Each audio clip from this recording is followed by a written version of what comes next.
Perkenalkan, nama saya Susi Ratnasari, NIM 18140800046 dari jurusan Tadris IPA Fisika BP 18 Fakultas Tarbiyah dan Keguruan UIN Imam Bonjol Padang.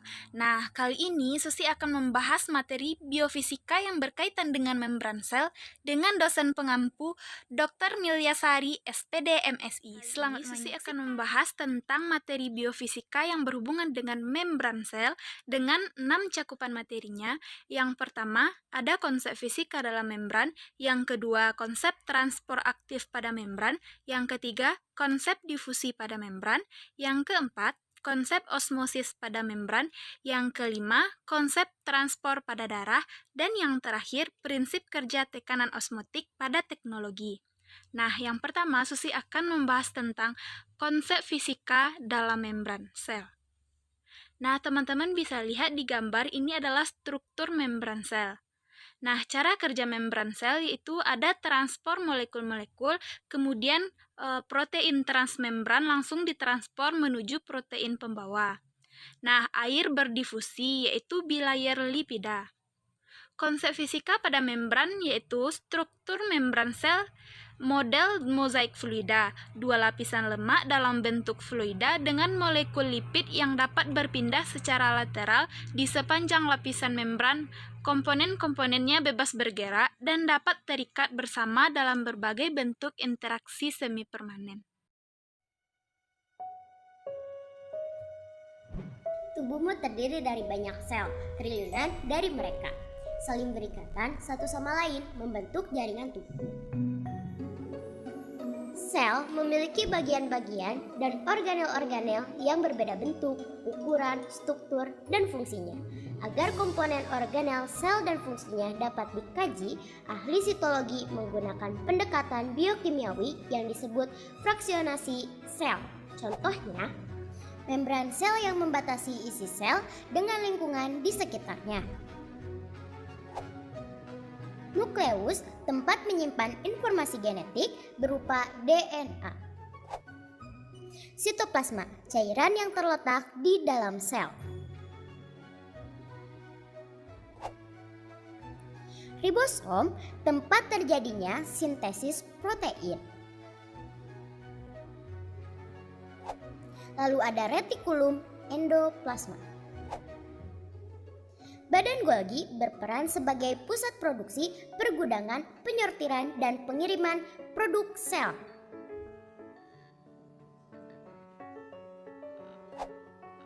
Lisosom yang berperan pada proses fagositosis, autofag, dan autolisis. Lalu ada peroksisom dan glioksisom. Mitokondria berperan dalam respirasi sel yang menghasilkan energi berupa ATP. Lalu ada vakuola,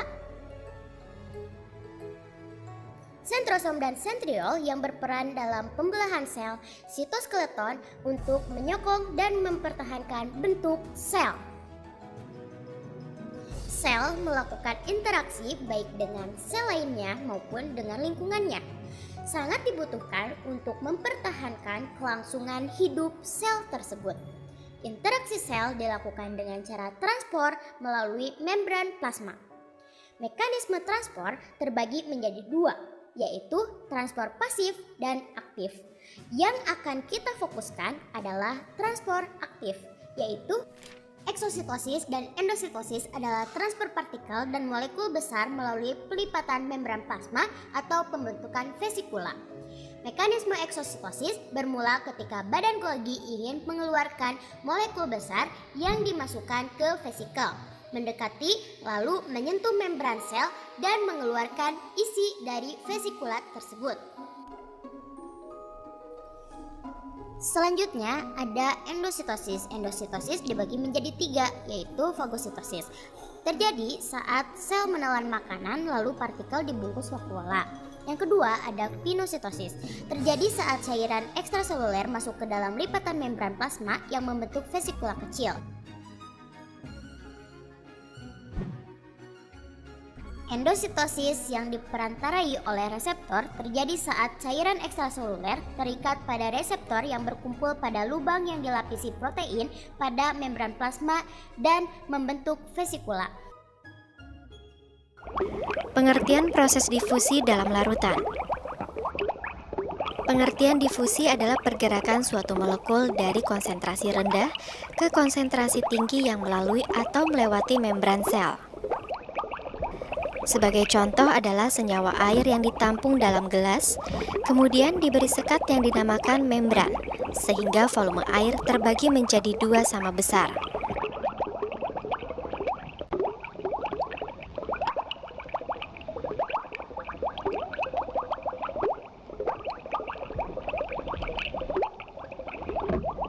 Dalam salah satu sekat ditambahkan substrat, yaitu sukrosa. Sukrosa dan air akan bereaksi membentuk molekul yang lebih besar. Dengan penambahan substrat, maka konsentrasi salah satu sekat menjadi lebih besar.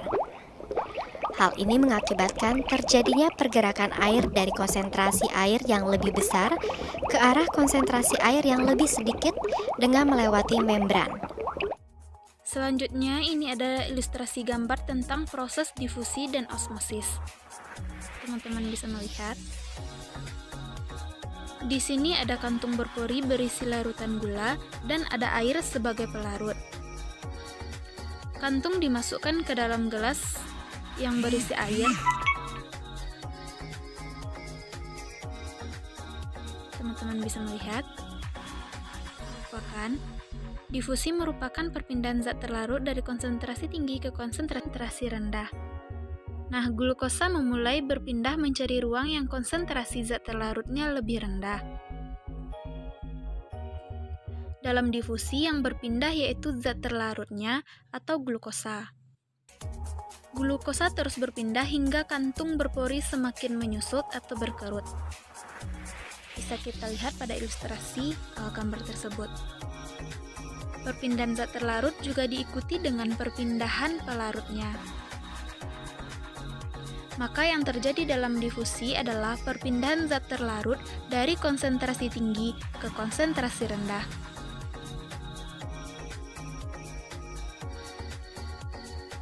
Selanjutnya yaitu osmosis. Konsentrasi tinggi ada pada gelas berisi air atau larutan. Air berpindah untuk mengisi ruang yang masih kosong. Perpindahan air dari konsentrasi tinggi ke konsentrasi rendah. Perbedaan antara difusi dengan osmosis yaitu molekul yang berpindahnya. Jika difusi, zat terlarutnya yang berpindah, sedangkan osmosis, pelarutnya yang berpindah. Perpindahan tetap dari konsentrasi tinggi ke konsentrasi rendah, tidak melawan gradien konsentrasi. Konsentrasi tinggi atau rendahnya dilihat dari konteks konsentrasi pelarut dan zat terlarutnya. Selanjutnya kita akan membahas tentang sistem peredaran darah manusia. Organ peredaran darah manusia ada 3. Yang pertama ada jantung, yang kedua ada pembuluh darah, dan yang ketiga ada darah.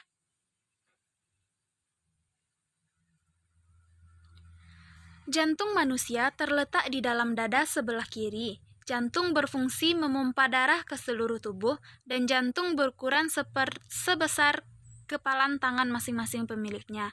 Bentuk jantung ada seperti gambar berikut. Nah, jika jantung kita potong, penampakannya seperti pada gambar. Jantung terdiri atas 4 ruang.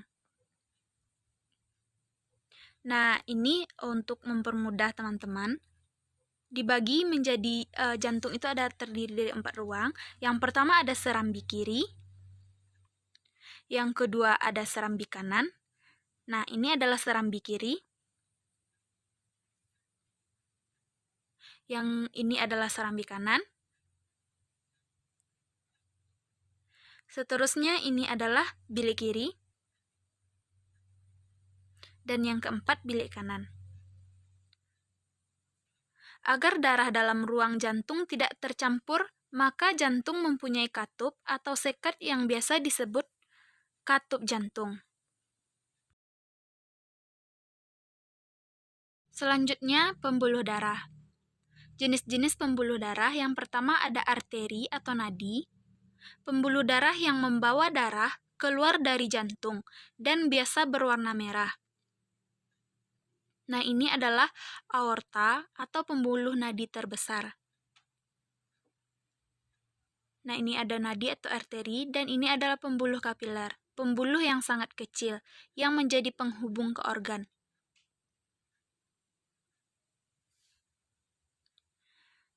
Selanjutnya ada pembuluh balik atau pembuluh vena, yaitu yang membawa dari darah kembali ke jantung. Nah, ini adalah arteri pulmonalis yang membawa darah dari jantung ke paru-paru. Sedangkan vena pulmonalis yaitu membawa darah dari paru-paru kembali ke jantung. Selanjutnya, prinsip kerja tekanan osmotik. Tekanan osmotik yaitu tekanan yang diperlukan untuk menghentikan osmosis. Prinsip kerja osmotik pada membran sel yaitu ketika sel darah berada dalam larutan hipotonik atau larutan dengan konsentrasi terlalu rendah, maka dinding sel darah akan membiarkan air di luar sel untuk masuk ke dalam sel dan membuat air yang masuk tersebut memberikan tekanan terhadap dinding sel sehingga menjadi mengembang.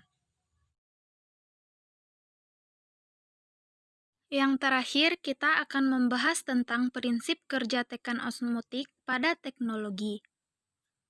Yang pertama, pada proses cuci darah atau dialisis. Contoh aplikasi prinsip tekanan osmotik dalam bidang medis yaitu terjadi pada proses cuci darah atau yang juga dikenal dengan dialisis. Dalam bidang medis, cuci darah dibutuhkan oleh pasien dengan penyakit gagal ginjal yang diakibatkan disfungsi ginjal, sehingga tidak dapat melakukan fungsi dengan semestinya, yaitu untuk melakukan filtrasi darah. Akibatnya, jika darah tidak melalui proses filtrasi, dapat merusak organ tubuh. Adanya teknologi dialisis memungkinkan proses filtrasi darah dilakukan di luar ginjal menggunakan suatu mesin. Prinsip kerja dari mesin ini yaitu darah dari tubuh akan dimasukkan ke dalam mesin dan akan melalui suatu membran semi-permeabel. Yang kedua, dalam industri makanan.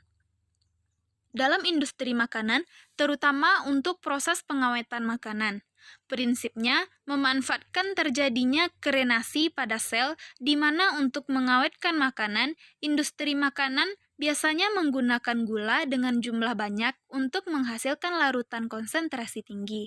Dengan larutan konsentrasi tinggi atau hipertonik, maka ketika ada bakteri yang datang tidak dapat bertahan hidup lama, karena air dalam sel bakteri akan mengalami osmosis keluar dinding sel menuju larutan gula dengan konsentrasi tinggi.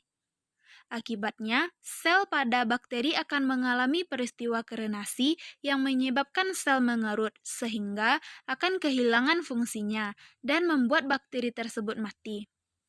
Nah, yang terakhir yaitu pemurnian atau desalinasi air laut.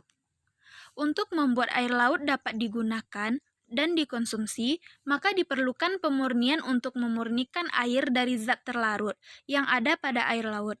Salah satu cara yang ada yaitu melalui proses osmosis balik untuk memurnikan air dari air laut.